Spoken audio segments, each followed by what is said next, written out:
My name is Evelyn Rose Carter. I'm 34 years old and I live in Cleveland, Ohio, in a 2-bedroom apartment above a laundromat that smells faintly of warm fabric softener and motor oil at night.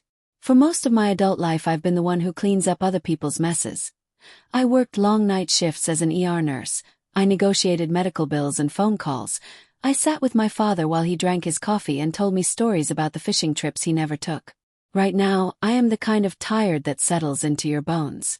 I'm also trying to teach myself how to want something again. Before I dive in, if you're into real stories that hit deep, please consider subscribing. Sharing this isn't easy for me, but maybe someone out there needs to hear it.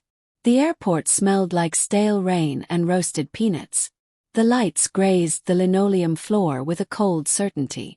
When I walked in with my carry-on and that stupid hope in my chest, I thought I was going to leave not just Cleveland but the small gravity that had kept me circling my father's life for years. I thought naively that this ticket, this single impossibly real piece of paper, would slide me into a life that had been waiting for me on the other side. A fellowship in Boston, a chance to get my master's, a program that would patch the frayed edges of the woman I'd stopped being.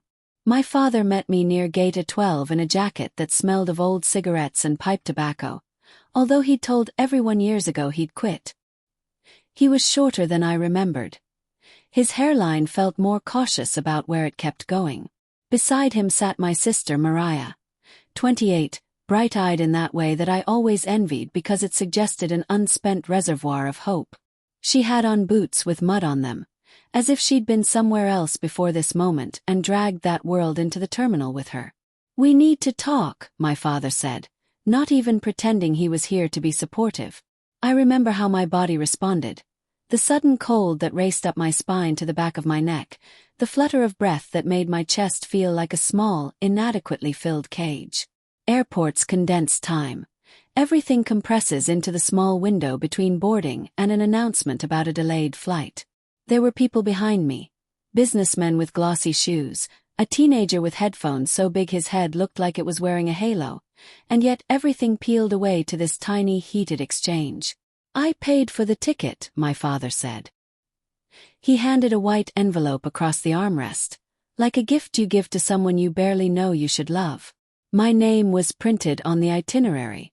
Mariah's smile was small and patient, like someone who had been rehearsing forgiveness for years. I opened my mouth to speak and my throat filled with sand. "Your sister deserves the ticket, not you," he said. It was a simple sentence, constructed of a dozen possible insults. It landed with the anesthesia of some final verdict. I remember hearing the syllables swell into the airport ceiling and then reverberate back down, every echo a justification he had given us over the years. To her we owe, to you we expect. The physical sensation was ridiculous and exact, an ache behind my sternum, as if the part of me that believed in fairness had been squeezed into a fist. People clutched coffee cups and phones around us, and the world continued on, fluorescent and indifferent. I remember how the taste of metal filled my mouth, a reminder that my body manufactures panic in highly particular ways. My first instinct was to laugh. Laughter has saved me before. But the laugh came out like a cough and I almost apologized for the noise. "You're not being fair, Dad," I said.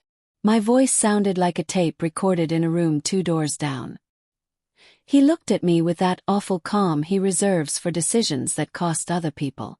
"Evelyn, you have responsibilities here. Mariah doesn't. She needs this more. She needs to get away." There it was, the same argument he used when handing her the remote while I scrubbed dishes at 12. The same cadence when he told me to take her to the bus stop at 14 and sit out in the car until it left. She needed to get away. And I needed to stay. A woman pushed a stroller nearby and the nylon of the child's jacket brushed my arm. That tiny touch made the room tilt. I felt tired of being everyone's ballast. I felt tired of being the predictable shore that took on all the storms. If this is resonating with you so far, a like really helps us reach more people. I found myself wanting to say absurdly, because I needed to believe this conversation mattered beyond the cheap carpeting of Gate 12. Mariah looked at me then, and for the first time in years there was a flicker of defiance in her eyes. She reached across and held my hand for a second. Her fingers were warm, calloused where she played the guitar, then let go as if she hadn't meant to start a revolution.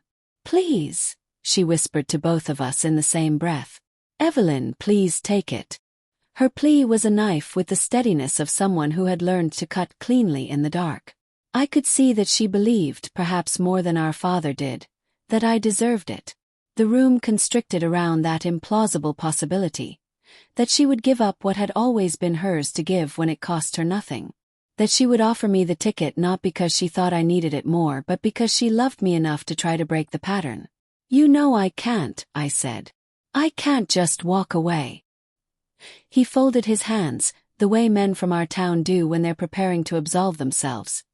Clasp, inhale, say the thing that makes them feel righteous. "That's what I mean. You have debts, Evelyn. You have the house, you have the bills, you have your job. You have responsibilities. Mariah has nothing anchoring her. She deserves to run." He was talking about responsibility like it was a scale that held roots on one side and freedom on the other. And my name came with a lead weight. I thought about the clinic schedules I had rearranged, about the night I sat with him while he said he was sleeping but he was not, the nights I had put aside my own small, cautious ambitions because someone needed me to be the steady point. But the way he said "deserves," as if deserving were a commodity to be rationed, felt like a theft. I remember the smell of my father's cologne mixing with the coffee, how the overhead announcement fuzzed into noise. I remember thinking of every time he'd used silence as a tool, every time he'd told us a story that started as a ghost and became a demand. I could have walked away then. I could have folded the itinerary into a plane I didn't take and gone to Boston anyway, changed my name on the form and boarded with a suitcase of quiet resentment. Instead, what I did was breathe because breath is the smallest contract you can make with your future. I don't know when the pattern lodged itself into our family like a splinter. Maybe the first time my father handed Mariah a Band-Aid and told me to keep going. Maybe when my mother left at 28 and packed her clothes into a suitcase and didn't look back. What I remember most clearly are the little transactions. The way affection could be lent and never returned. The way responsibility seemed to translate into moral currency. We grew up in a narrow house in Lorraine with a porch swing that creaked at precisely midnight, where every object had a history you were expected to apologize for. Our mother taught us to make pancakes that stuck to the pan and to iron collars into small, exact creases. She left when I was 16 and Mariah 13, and the thing she left behind was both an absence and a set of instructions. "Keep the family together, Evelyn, please." When she walked out the door, my father became quieter in an authoritative way. He traded tenderness for calculation. "You girls," he'd say, "be each other's sure thing." But what he meant was you will be each other's burden. I was the one who learned to be practical early. I learned the rhythms of sacrifice. How to reduce your needs to something manageable. I worked through college, took night shifts at the hospital when my classmates went to bars, and sat on the cheap vinyl couch at home between shifts with a cup of bad coffee and the sound of the late-night news. Mariah was the kind of person governments invent policies for. Easily led into charity, a believer in the idea that the world might be kinder than it is. She painted our kitchen table and played guitar on the back steps. She cried in the car after high school when I told her the scholarship wouldn't cover everything. "You should go," I told her. "Apply." She applied and did everything you'd expect. Essays, letters, interviews. She was offered a small regional grant to study art therapy in another city.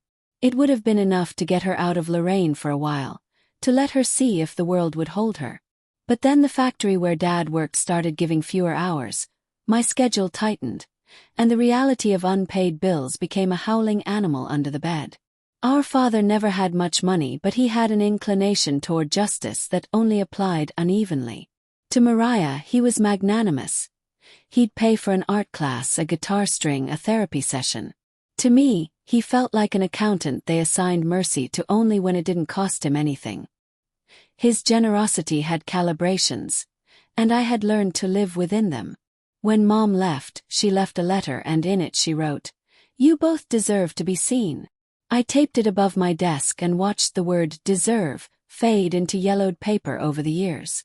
The irony of life is that sometimes your father's decisions are the ones that etch themselves into your bones more deeply than any fostered kindness.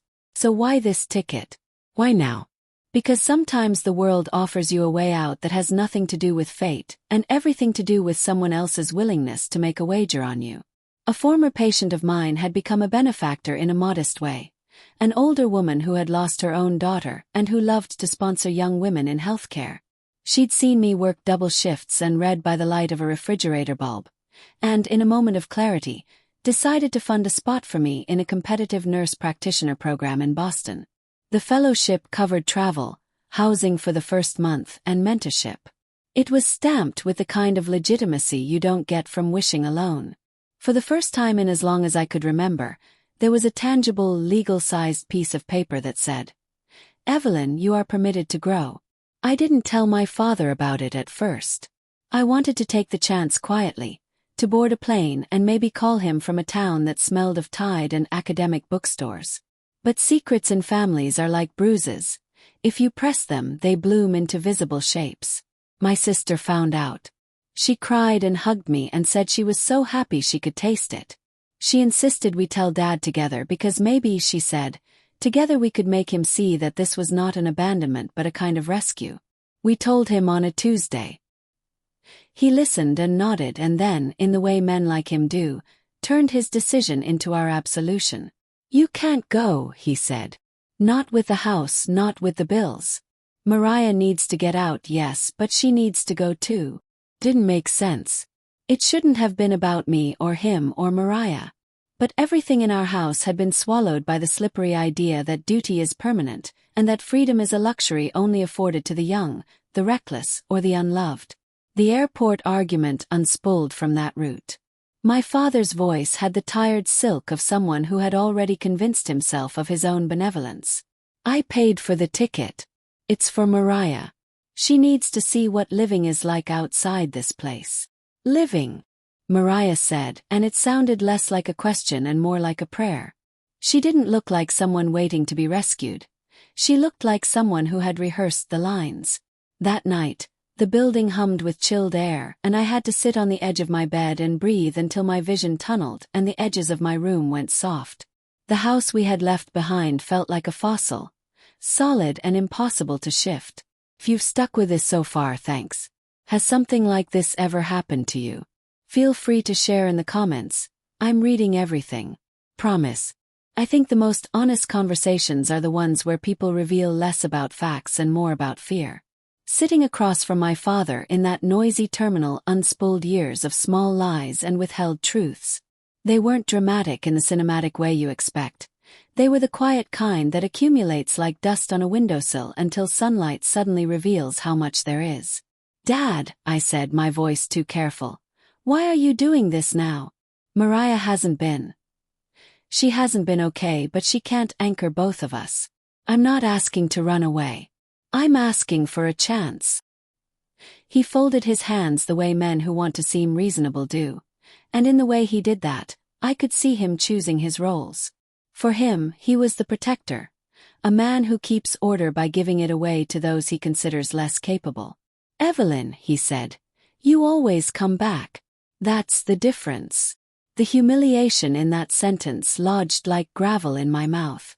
The truth is, when you're the dependable one, you become invisible in a specific way.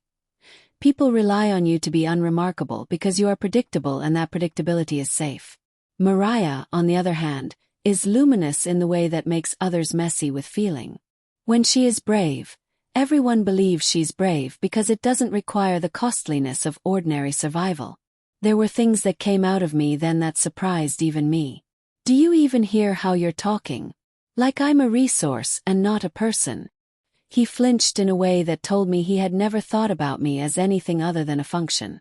Later I learned it annoyed him when his children looked at him as if he might be wrong. "You're young to be so bitter," he said. "You think I don't understand." "It's not bitterness," I said. "It's exhaustion and hurt. They aren't the same." He told me then something I had always suspected, something that changed the edges of every memory I had about our family. "Your mother, when she left, she told me to take care of you girls. Promised her. Promised. Sometimes that promise is complicated. Sometimes one of you needs me in a way that the other doesn't." His hands trembled ever so slightly, and for the first time, I saw the man who had been used to being forgiven for his instincts. I also saw how small the space was in his mind for considering us as competitors and not collaborators. Mariah reached out and, as if pulling a thread, said, "Dad, I didn't want to come here to take anything. I wanted to tell you I could do it and I would write and I would come back. I don't want to take Evelyn from her life." The confession hung in the air like steam from a kettle. Soft, visible, then gone. It was there, between the consonants and the turning heads, that the real secret made itself known. It wasn't that he thought she deserved it because she had been through something more or less than me. He thought this because, for years, he had told himself narratives that justified his partialities. He had convinced himself that he was righting old wrongs and that his choices were moral, when in truth they were about control. He was making this moral argument because he didn't trust that letting us both go would be safe for him. In his mind, keeping me near was a hedge against losing both daughters at once. He had the terrifying clarity of someone who believes he owns the consequences of leaving. I wanted to laugh bitterly at how small that reason sounded to me. That love had become a ledger.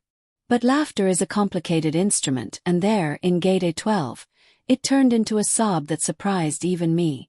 People looked. A child dropped a French fry. A man in a suit stuck his earbud in. "You always do this," I told him. "You make love into calculus." He didn't answer. You could see the effort it took for him to remain his version of dignified. I think in another life he might have been kind. I think we all imagine the versions of our parents who are missing, the ones that set down their cups and looked us in the eye and said, "Go." But he was not that man. He was a man who had learned to wear duty like armor and hatred like a resignation. "Mariah deserves it because she didn't have the same responsibilities you did," he said softer. "Because she needs a chance to be selfish." It was a kindness handcuffed to a penance. He thought he was liberating her by making me stay, an act of generosity that was a cage. For a moment I imagined letting him have this. I imagined myself as the woman who always bends and who is praised for her endurance. I could hear the chorus of our town's approval. "There goes Evelyn, ever the good daughter." It should have felt noble. Instead it felt like surrender. I stood then, suddenly, because the thought of being praised for my largesse while dying a little inside was unbearable. "No," I told him, and the word surprised me with its clarity. "No, Dad. You can't do this." He looked puzzled, as if I were making up a new language. "Evelyn. Listen to me," I said. "I am not your responsibility anymore. I haven't been for a long time. And yes, I have responsibilities here, but I have responsibilities to myself too. If I stay because you guilt me into staying, then the next thing you'll ask is my life. And the next thing after that will be my dignity." The terminal went very quiet around us. An old woman across the aisle coughed, and the sound was strangely intimate. My voice shook, and for once I let it. When I left Gate A12 that day, I didn't take the ticket. I didn't hand it to my father or to Mariah. I walked out into a rain that felt clean and contrived a plan in my head that was small and real. I called the program coordinator in Boston and explained that something had come up and I needed a week. I didn't know what the week would look like, but it felt thrilling to admit I needed time, to be messy and not yet heroic. "Don't forget to subscribe if you want to hear how this ends." I whispered to myself as if to a stranger. The words were ridiculous and necessary. The week was a narrow, carved-out place in which I examined everything. In the small parade of late nights and long coffee cups, hidden truths tumbled out like coins from a couch. I started with what felt most immediate: my relationship with duty, and how it had been rewarded by invisibility. I sat across from Mariah in the diner on Lorraine's Main Street, a place with cracked vinyl booths and a waitress who knew our names. Steam rose from our coffee like ghosts, and for the first time I let myself cry without thinking of it as something that would inconvenience someone. "I don't want you to go because you're abandoning me," Mariah said. "God, Evelyn, I don't want to be the sister who takes things from you." "You don't take from me," I said. "You offer. You're offering something huge. I want you to have that freedom. I want that for you." The diner smelled like frying batter and cinnamon.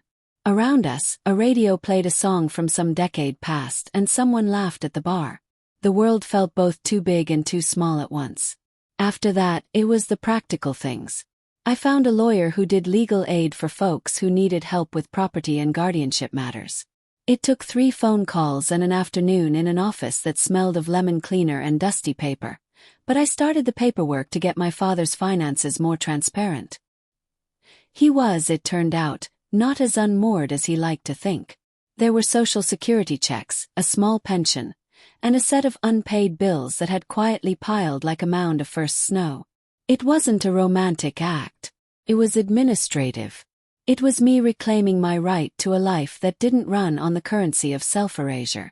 I paid the bills he couldn't pay and I organized auto payments for a while. I negotiated with a debt collector in a voice I didn't entirely recognize as my own. I wanted to be clear. I wasn't abandoning him, but I would no longer let his guilt dictate the terms of my life. He called me then, surprised into tenderness by my sudden competence.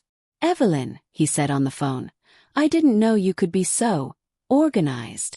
"I'm capable of many things at 34, I said.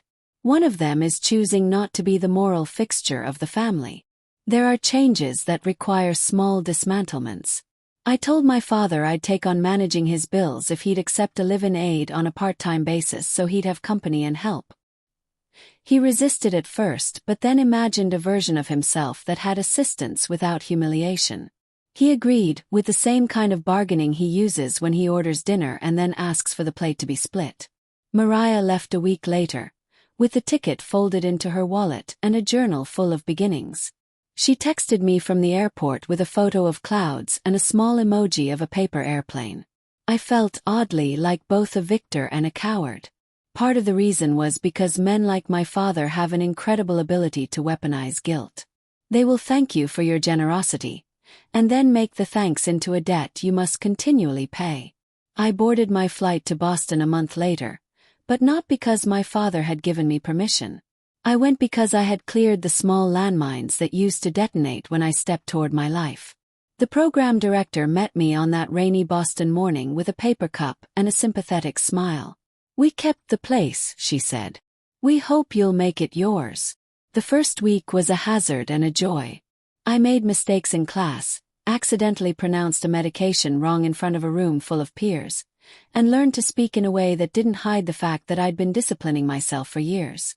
I slept badly, waking with my hands clenched like they were essentials to my survival. But when I taught a first aid class to teenagers and a kid said quietly, "Thanks, Ms. Carter," something in my ribs loosened and let out a small, grateful sound. I called my father on a Tuesday that smelled like rain and fried dough. He told me about Mariah's first art show in a small bar in Cambridge and how everyone clapped like something had been returned to them. He used the kind of pride one uses when a thing owned by you suddenly shines. I did not answer when he tried to make me promise to come back for the holidays. "We'll see," I said. "We'll see. There is a strange algebra to leaving. You calculate what you will pay, what you will lose, and what you will gain. You learn quickly that growth isn't a departure so much as a rearrangement of your interior furniture. You keep the chair you love. You let the heavy oak table go." For a while I still woke in the middle of the night from the image of Gate 12, the smell of coffee and old cologne, the fluorescence, the look in my father's eyes. But the image changed. Instead of seeing a verdict, I saw a hinge. I had been offered a choice and I had taken it by reclaiming my boundaries rather than surrendering my life to someone else's narrative. If you're still with me, thank you. This story isn't done yet, but I wanted to tell you that small administrative acts, paying a bill, calling a lawyer, typing an email, can be as revolutionary as any grand gesture. Time is not merciful. It moves without caring for our adjustments. A year after Mariah left, we sat in a small apartment kitchen in Cambridge, and the light came through the blinds with the honesty of noon. She had a print of one of her paintings leaning against the wall, blue and fierce, and she was sipping tea, calling herself a work in progress in the way artists do, both hopeful and merciless. "My teacher said one of my pieces reminded her of forgiveness," Mariah said. "That was funny. I've been practicing forgiving people who never apologized." We both laughed because sometimes laughter is a way of honoring the dark without letting it win. Forgiveness is not a monument to the other person's merits. It's often a small, private furnace we use to keep ourselves alive. My father came to Boston once. He traveled on a bus, and when he arrived I could see he had that same wind-blown look, like a man who had tried on humility and wasn't sure if it fit. He looked at Mariah's prints with a tenderness that felt almost new. He apologized in fits and starts, never fully, never in a way that would erase the ledger, but enough that it didn't bruise us new. "Evelyn," he said at one point, standing in our small kitchen smelling of travel and peppermint gum, "I didn't know how to let you go." "You wouldn't have known unless you tried," I said. "Sometimes trying looks like paperwork and therapy and small daily acts." He nodded. "I'm sorry," he said finally. He meant it clumsily, in the way of men who had been taught to fix things with work instead of words. It was not the apology of a novel. It was the apology of a man learning to be present. We don't have a fairy tale resolution. I still call my father and sometimes his voice tightens with old habits. He still has days when he mutters about responsibility like a prayer, but there is more light in his speech now. Mariah and I are not miracles. We're two women who have, through grit and patience and a lot of small stubborn acts, found ways to be separate and still care. Here's the lesson I want to leave you with.